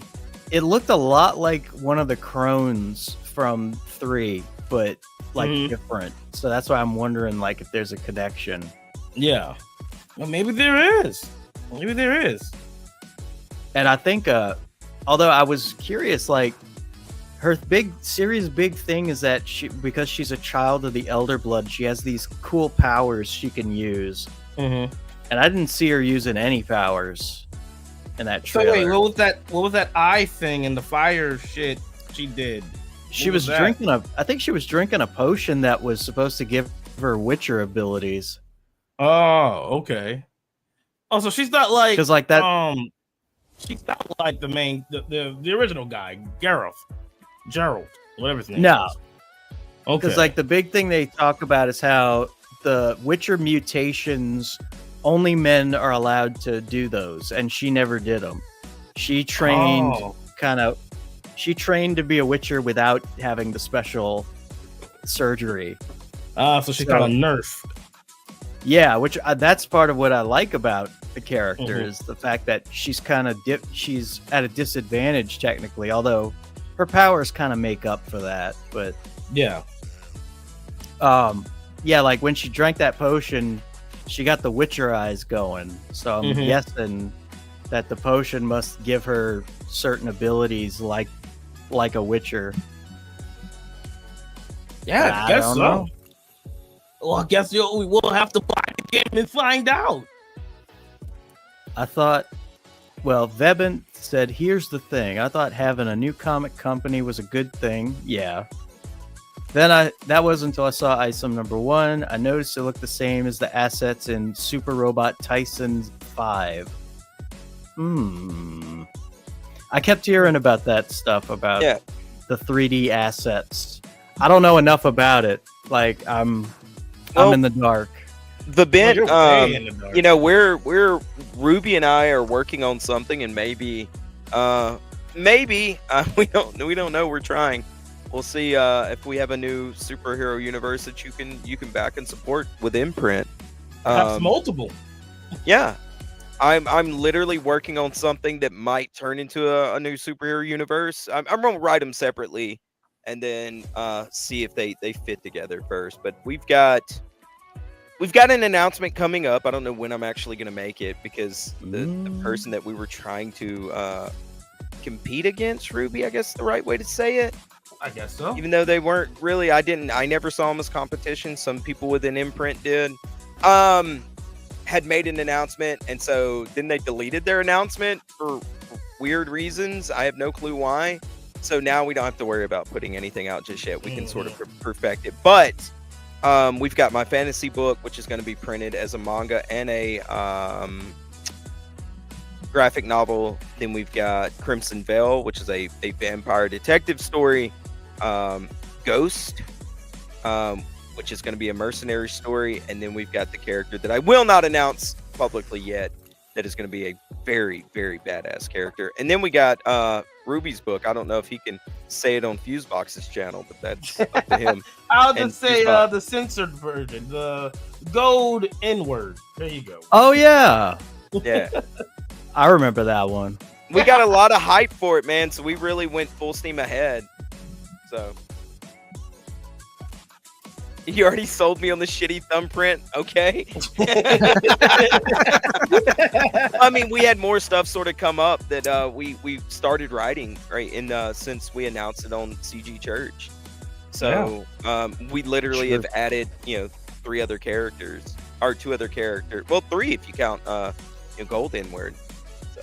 I gotta warn you, I am also working on a fantasy story that I'm gonna probably do a manga of.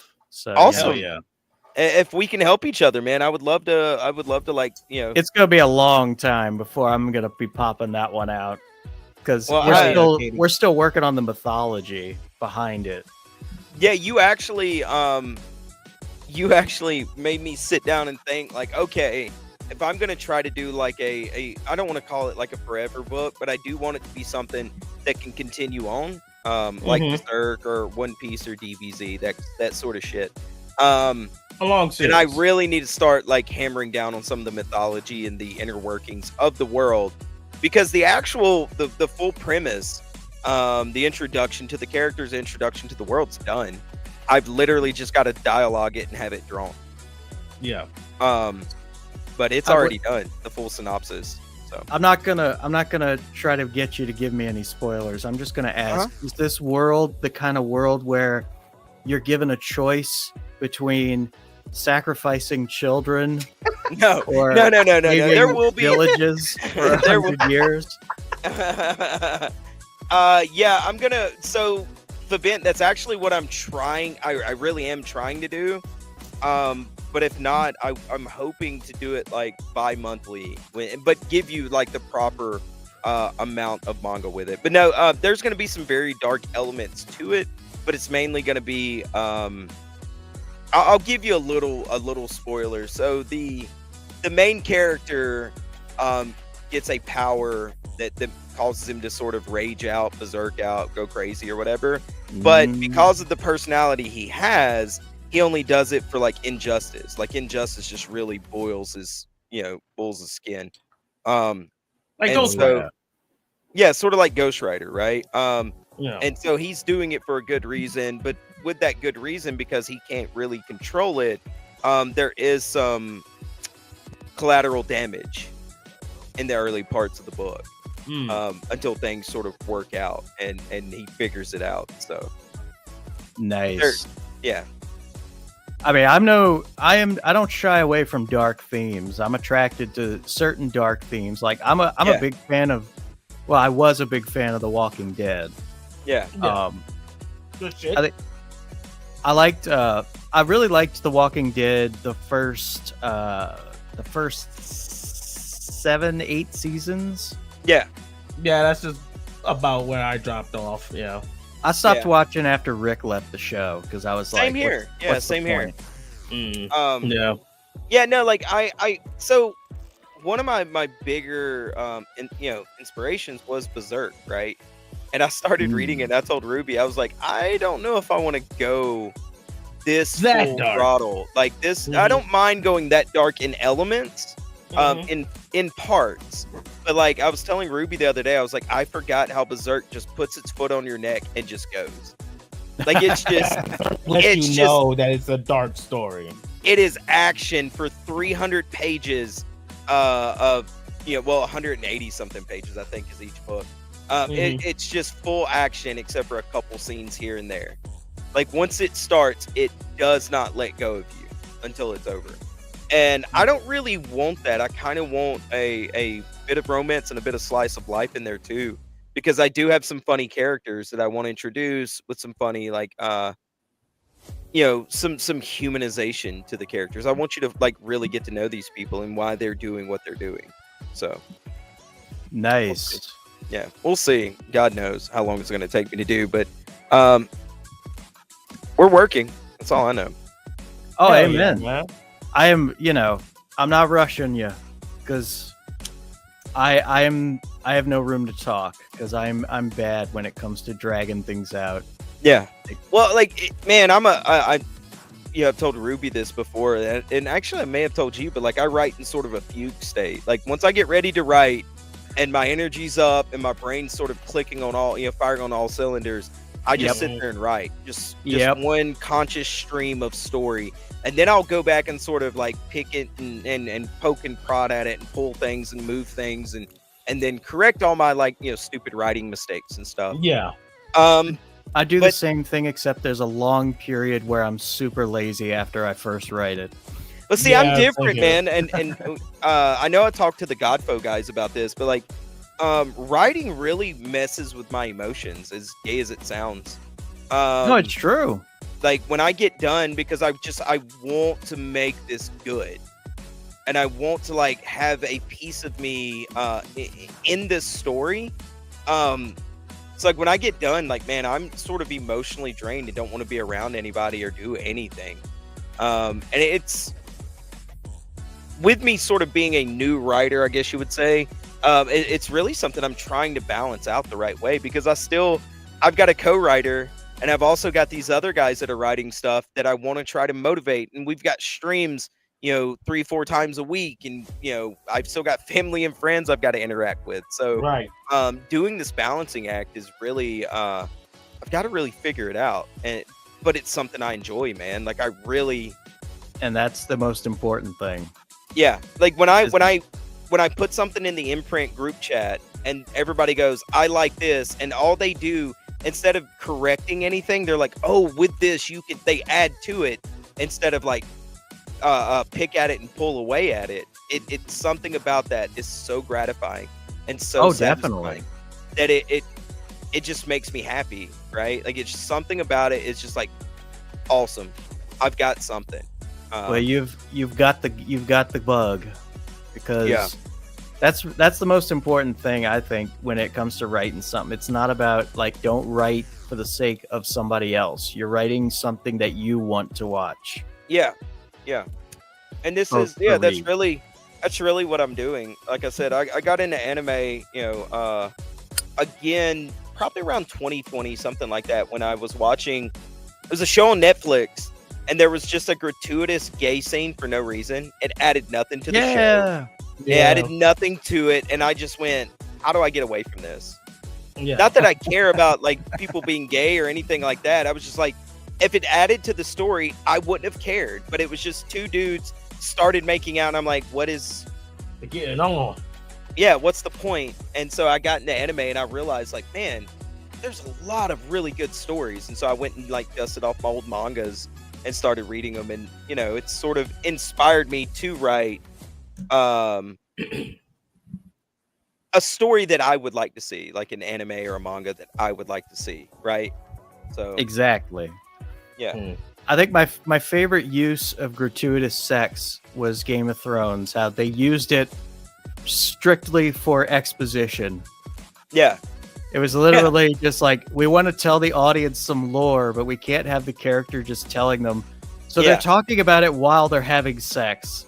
Yeah, like so I'll let everybody in a little bit on the fantasy story. Like, there's going to be love scenes in it because it's sort of the two characters are kind of using one another to fulfill what they both want, and things sort of happen. And so there's going to be some love scenes in it, and there might be a little gratuitous love scene in there from time to time. Who knows? Yay. Yes. And if it works, I might do an online version that's unedited. Who knows? Because I've had a lot of women I've showed the story to, and they're like, "Are you gonna like? Are you gonna put the stuff in there? Are you gonna put it in there? And I'm like, every one of them I've talked to was like, "Yeah, I would buy that." So, these women and their obsession with sex. That's all they think about. My eyes are up here. Yeah. Start looking at my crotch, ladies. Small, okay? Deal with it. Oh, good stuff. But speaking of darkness, I had to do this real quick, because we're talking about darkness, and there's darkness in space. There's also darkness in the criminal underworld. In Outlaw Nights. And we have already surpassed the funding goal, but we got to get higher, folks. Higher, further, faster, baby. Yeah. Yeah, I'm glad we passed the funding goal. Like, I'm really glad that we were able to help you do that, man. Oh, absolutely. And we see $500 now. We have gone Super Saiyan. But see, we gotta go farther. We gotta go further beyond. Yes, nerds. I love it. Well, if we can hit 1K, we'll go Super Saiyan 2. We'll be able to fight Cell. That's right. Whose all channels have you been on to promote? Because we'll gladly bring you back and do another promotion. Definitely come on to CG Church. Yeah. Oh hell yeah, I'd love to. I've been on a bunch of channels. I can't even remember them all right now. But you've got a great campaign, and you've got a very. I was trying to think, and I don't like to do this, but I was trying to think of like what it reminded me of the other day. But it because I was like, man, I'm kind of hyped for the art. I'm kind of hyped for the story. But it reminds me of sort of like a Fist of the North Star. I have never heard of that. You've never heard of Fist of the North Star? The art style is something that I really enjoy. It's very gritty. It's very muscular dudes and stuff. A classic manga anime from the 80s. 80s. Yeah, it's been around forever. Okay, I've heard of it, but I've never seen it. It's good. Yeah, so your story slightly tickled my brain with Fist of the North Star. Like, if Fist of the North Star was in space with pirates. Most people, I think, they've told me that it reminds them of Firefly. Okay. And I think I can see that, but I was talking more like the art style and then some of the premise too. Yeah. Oh yeah, and I think No, it's funny. Like, I watched the first episode of Firefly years and years ago. A friend of mine was like, demanding I watch it. And this was before I told anybody about Outlaw Nights. It was just in the back of my mind. And the first episode I'm watching, and they did something that I wanted to do for Outlaw Nights. And I'm like, shit. Yeah. Now I got to change it. So then I was like, I'm not watching any more of this show. Damn it. I'm not. Yeah, I've decided I'm just going to sort of lean into some of that stuff and just pay homage to the stuff that I love. Like Berserk, my character is going to have a big sword. I was like, I'll give him an axe, right? And I was like, fuck that, dude. I'm going to give him a Dragon Slayer and just do a nod. I'm just going to nod to Berserk. There's been a million things where I've come up with a story and I'm like, I want to give him like something that looks like the Buster Sword.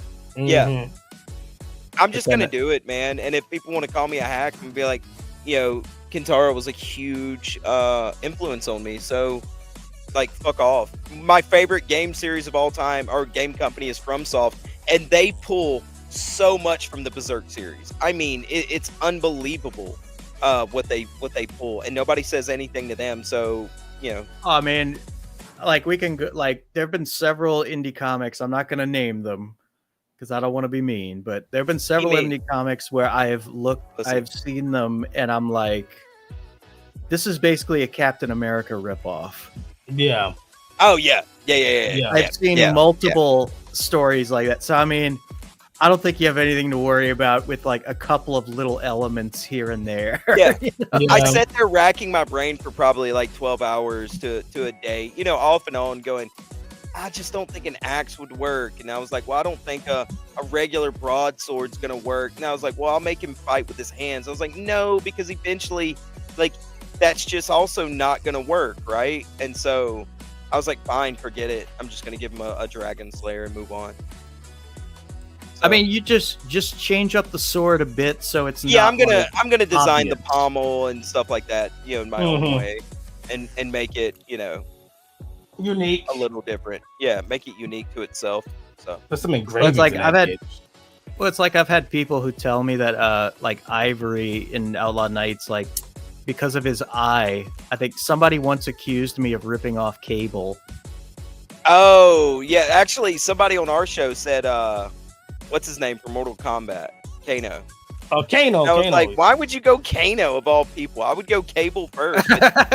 I didn't see it until somebody like really, they had pointed it out on the show. Well, if it's Kano from the 1995 movie, I'll be complimented. I think that's what they were actually saying. Yeah. What's going on there, baby? What's going on there? Yeah. That Kano was so influential that the fucking games just made him that Kano from now on. Australian. Because Kano was originally supposed to be half Chinese, half American, half Chinese. So then they decided to make him Australian after that movie. Yeah. I love that movie just because I think it's hilarious. Yeah, it's a good movie. It's fun. It's really fun. It's just the only downside is that it's not as violent as it should have been, Well, yeah, it was the mid-90s. They had to, Yeah. Even the rated R content was... It's like, well, we have to make this family friendly, Yeah. Don't do drugs. Don't do drugs, kids. I mean, or do it. That's actually one of my favorite scenes in the Fantastic Four movie when they're going into the hotel room, the suite, and they stop the thing, and the kids are like kind of scared of him. He goes, "Don't do drugs." He got a nice little chuckle out of it, and all the parents are like, "Yay!" Yes, that's what it's all about. It's about after-school specials. Yeah. I just put the link in the chat for anybody who has not backed. Back it, guys. I just want y'all to know, there's no pressure to back. It's just that if you don't back, I will know. Yeah. And I will find you. Yeah. That's what I tell people too. I will hit Ruby if you don't do it. I will kill myself if you guys don't back. Wow! I will put that. Somebody's more serious about selling than we are. I think that Ruby has the appropriate level of dedication to the cause. Right. So, guys, back the book because Ruby's life depends on it. My life depends on it. My blood would be on your hands if you don't back it. It's like a choice from The Witcher 3. Oh my Okay? god! I'm those children. I'm as small as them, so just consider me one of those children. Yeah. Fuck those kids. No, I shouldn't have said that because actually, if you get Outlaw Knights, see, that's a win-win. Like, that's not a win-lose situation. Right. Shit. Now I'm going to lose that. Nah. Just don't give him a refund. Don't worry about it. Yeah, Just I'm going to... flat refuse. I was just going to play the trailer real quick to be a... Yeah, go ahead, man. It's your show. It's your world. We're just living it. Yeah. I know, but, you know, it's... I'm being whorish right now. But Do it. Be a dirty slut, man. I'm here for it.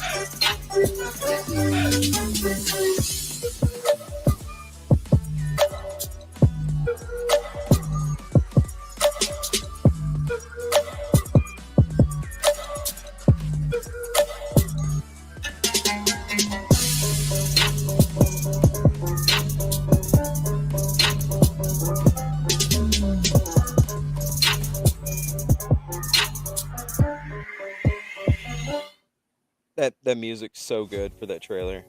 I am a stickler for music with trailers, man, and that is so good. Oh well, thank you. You know, I love using like hip hop beats and like electronic and stuff. Like, there's not enough of that in Space Stories. Yeah, and it works for your book as well. It's like I like Space Stories with a little style. Yeah. Like, I loved Star Trek: The Next Generation, but I would not want to be wearing a onesie like that and using a I agree. laser. I mean, Star Trek: The Next Generation gets good whenever they give Captain Kirk the suede and leather jacket. It's like, now he's cool. Oh yeah, and like Star Wars is cool, but at the same time, there's a lot of goofy elements. The entire thing's goofy. Sorry, I can't go with you on that. Star Wars from start to finish, I can't. Nope. See, I'm one of those weirdos that I mainly just love the stuff about the Jedi. That's what I'm all about. They're criminals. I am for the rebellion, not the rebellion, the Republic. Yeah, I'm a Republic side. Yeah. I'm I'd rather be a stormtrooper or a Sith Lord. Yeah, mainly a Sith Lord. All the Jedi are a bunch of criminals. They were marked as criminals for doing wrong. I personally think my headcanon is they were marked as criminals for grooming children. If you think about it, those young Padawans had it coming. They had way too many Padawans in that room. So you're doing a Game of Thrones style Star Wars here. Yeah, let's do it. Whereas there are no good guys. There's just people with agendas. Exactly. That's right. You nailed it. That's right. You figured it out. But yeah, y'all gotta back that book there, and I think we're getting close to the point where I think we're gonna call it. But real quick, today, unfortunately, George Wendt passed away. Oh no. Oh no. Very sad. Sick. Wait, what? Oh, I thought you were saying I don't know who that is. And I was like, I didn't even know he was sick. Well, I mean, he was old. I mean, yeah, that makes sense. But Norm from Cheers was very much. He was my spirit animal. Was he? Okay. And before we go, I wanted to play my favorite quote from him on the show, just because I feel like it sums up how I feel about the modern era. Afternoon, everybody. Norman? Hey, what's happening, Norm? It's a dog-eat-dog world, Sammy, and I'm wearing milk-bone underwear. Yeah. I think that's a great note to send off on. Yeah, man. Good job. But yeah. Thank you guys for coming on. Of course, man. Anytime. I enjoyed it. Hell yeah. Yeah, it was a good one. It was a good show. I'm gonna be bringing y'all on more often. All right. Y'all make it fun. Try to. Yeah. I mean, we attempt to have fun from time to time. Ruby, where can anybody find you out there? You can find me on YouTube at the Ruby King's Kingdom and on Twitter or X at Wildfire. Bam. That's where you can find me at. Good job, Ruby. Way to go, buddy. Yeah. And Thank you. Of course, Cynic, where can we find you? Oh man, you can find me all over the place actually. So at Ambient Aristotle, or just type in Stimulated Cynic on the Twitters. And I'll gladly follow you if you follow me. I do the King stream every Monday and Friday now with Ruby, and I also co-host CG Church every Sunday at 4:05 Central Standard Time. We also do an anime stream with Katie Did most Saturdays at about 8:30 Central Standard Time, and then I go on Dave from BTM Review Show almost nightly. So you can find me on any of those places. And then of course, every Wednesday we do Wow Wednesday with Wizard of Wordplay, where we do like a roundup of the nerd news and just discuss it. So yeah, he's a streaming slut. I am a streaming whore, but I do it for a reason. Of course, we're trying to get Imprint rocking and rolling, and I'm trying to mention Ruby's channel every chance that I get, and then anything else that I love in the indie scene, because I just want to see it thrive and survive, man. I see a lot of like stumbling and falling and stepping on rakes, and you've got a lot of big guys out there that are making a lot of money, man, but I see a lot of talent that's like not being noticed. So I'm hoping my big dumb mouth and my funny takes will eventually spurn or start a fire somehow, some way. So yeah. Oh, it will. I hope so. It will. Don't worry. Fires are starting. I feel it, man. I feel it. So yeah, that's where you can find me all over the place. So, well, hell yeah. And of course, I am your host, Ben, aka the Fusebox. You can find me right here on this channel, Fusebox Engaged. My streaming schedule is pretty loose at the moment. I'm pretty much just doing it whenever I can each week, depending on when folks are available. Because, hell, I mean, right now, I'm mainly just working, promoting, and playing video games and flirting with women. So not much else. Best way to do it. Yeah. But yeah, you can find me on Twitter at Fusebox7. You can find me on Instagram at Outlaw Nights. And you can find me on my Facebook under my real name, Ben Fuselier, Fuselier. And yeah, if you like anything we had to say, go ahead and hit the like button. Go ahead and hit the subscribe button. Do that. Be sure to hit the bell for notifications. And hell, if you didn't like anything we had to say, go ahead and hit the dislike button, because whether you love us or hate us, it doesn't matter. It feeds us. Yeah. Hell we crave the attention, both positive and negative. That's right. And thank you so much for joining us once again, ladies and gentlemen, and we will talk to you all later. Bye. Adios, amigos. You're not Mexican.